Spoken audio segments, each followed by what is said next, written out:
Olá, queridos amigos. Eu sou um servo de Deus. Essa é a nossa gota de sabedoria de hoje. Nessa série Cura para as Feridas do Coração, eu tenho recebido muitas mensagens, muitas pessoas dando feedback. Então, eu quero pedir perdão, talvez melhor desculpa, se eu não consigo responder a todas as pessoas. Minha esposa fica com o celular me ajudando, fazendo e coletando as informações para que a gente possa responder. Mas realmente o sistema é muito cheio. Hoje são quase 500 mil pessoas cadastradas diretamente. É quase impossível. São só 7 pessoas que me ajudam a responder. E, e realmente eu tenho muita dificuldade, então eu queria pedir assim do fundo do meu coração, desculpa se eu não consigo te responder. Mas à medida que nós vamos encontrando as mensagens, nós vamos respondendo. Ontem uma pessoa de um determinado lugar me fez alguns questionamentos que realmente tocou muito no meu coração. E eu conversando com minha esposa, eu disse para ela, olha, nós precisamos responder essa pessoa urgente. E ela foi. Eu falei com ela, ela respondeu direitinho. E entre as coisas que eu falei, é que a preocupação dessa pessoa é porque ela sente que o coração dela já estava podre. Eu disse, não, de jeito nenhum. Mas, pastor, eu sinto isso e isso. Eu disse, não, seu coração está enfermo, ele não está podre. E outras coisas que você está falando não é nem uma ferida, é uma luxação. Deixa eu tentar te explicar melhor. Às vezes, nós temos uma. Bate o pé, vamos dizer assim, você bate o seu pé no móvel da casa. E aí o seu pé, ele fica um pouco luxadozinho, vermelhinho. Ele não chega a ferir, ele não chega a derramar sangue, mas ele fica com uma certa luxação. Aquilo ali você pode fazer uma massagem, você pode fazer uma compressa, e de repente, em menos de um dia, dois, seu pé está tranquilo. Mas pode acontecer também de você tocar o seu pé num lugar e, tipo um centro de uma casa, assim, um vidro, e cortar o seu pé. Ali requer um cuidado bem maior. Eu recomendo que você vá ao médico. Aquilo ali pode pegar alguns pontos. Enfim, então há uma diferença grande entre ferida e luxação, e um pequeno arranhão. E como essa pessoa mora em outro país, está sofrendo algumas dificuldades, eu acredito que alguns sintomas que ela expressou, essa pessoa, seja apenas uma luxação. Outras a gente pode considerar uma ferida. Então, faz-se necessário essa análise. Porque o conjunto de sintomatologia da vida de uma pessoa precisa ser bem analisado. E por conta da fala dessa pessoa, nesse processo sintomático, eu gostaria de dar alguns itens, algumas dicas, algumas coisas que talvez você tivesse que analisar melhor a sua vida, assim como eu estou analisando a minha. Alguns itens, alguns sintomas de um coração ferido, de um coração que precisa de cura. E eu vou elencar algumas coisas e vou falando. Você pode ouvir a gota de novo, porque eu vou falar um pouco mais rápido, e depois ir anotando no seu coração e confrontando a sua alma. Por exemplo, sintoma de uma pessoa com um coração ferido, uma pessoa com uma mente e com um coração catastrófico. Tudo você vê catástrofe. Inclusive você ama assistir e ouvir notícias de catástrofe. Você ama passar no WhatsApp para as pessoas corpo de gente que está morto, acidente. A sua mente é catastrófica.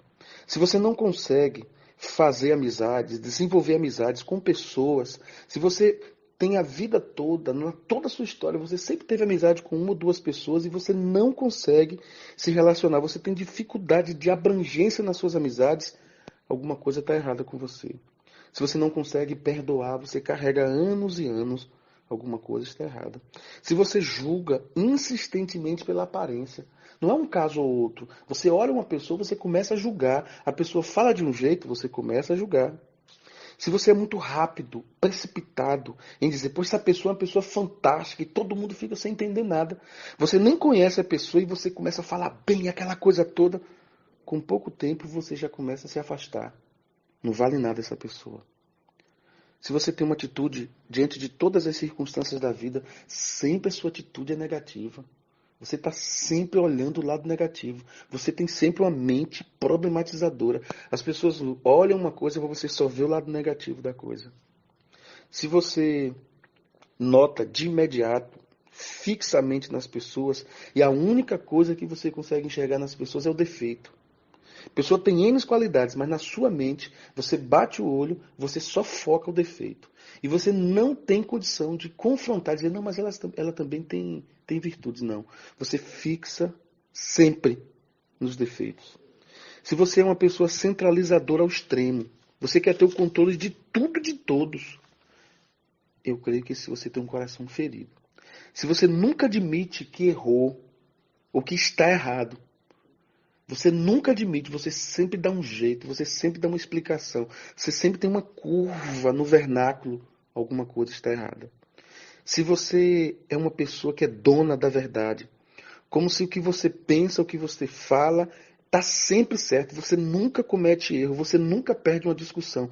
Veja que é diferente de você admitir. Você, nesse caso, você tem a posse da verdade. Se você tem tanto medo de ficar só, mas tanto medo de ficar só, que quando você percebe, você está mantendo um relacionamento, você está se submetendo a coisas horríveis, você tem medo, mas tanto medo de ficar só, que você faz coisas que você nunca faria para manter um namoro, para manter um noivado. A sua forma de manter o namoro é quebrando todos os seus códigos éticos e afetuosos. Isso é preocupante. Se você ao ficar só em casa é algo tão gostoso, você se sente tão bem em ficar só, que é como se você estivesse sentindo um gozo na alma, você ama a solidão. Isso é um sinal de que você tem alguma coisa errada na sua alma. Se você não consegue se relacionar com quem pensa diferente de você, você só tem facilidade de se relacionar com quem pensa igual a você. Pensou um pouquinho diferente, você se afasta. Isso é preocupante. Se você é possessivo demais com as pessoas, se você vai ao extremo com a sua possessão, com pessoas, com seu carro, com sua roupa, com seu sapato, com as suas coisas, com seus livros, mas é uma possessividade tão grande que você compra e você guarda, você não quer nem usar. Se você pudesse, você nem saía ao trânsito com o seu carro porque você tem medo de tocar. Isso é uma possessividade.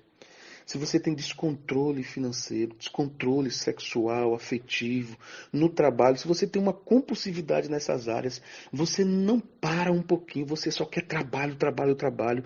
Você não fica um dia sem sexo, você não fica um dia sem afetividade, você não fica um dia sem comprar alguma coisa. Se você tem medo do futuro, mas é um medo assim excessivo. Se você tem saudade demais do passado, ou se você é indiferente com o presente, você tem mais facilidade de pensar no futuro ou no passado e você esquece o presente. Isso é perigoso. Então, se você tem um desses sintomas, eu quero te dizer que tantos outros eu poderia dizer, mas o meu tempo é curto. Você está com o coração ferido. E eu quero orar por você e por mim nessa hora. Senhor, nós queremos te convidar, Pai, a fazer um curativo em nossa alma. A fazer aquilo, ó Deus, que o Senhor falou com a família de Lázaro. Lázaro, capítulo 11, o Senhor disse, Lázaro, sai para fora. E Lázaro saiu todo cheio de ataduras, e ali o Senhor começou o processo de cura. Mandou que tirasse as ataduras. Oh Deus, tira as ataduras da nossa alma, Pai. Nos ajuda, Senhor. Nós queremos cura, em nome de Jesus. Amém.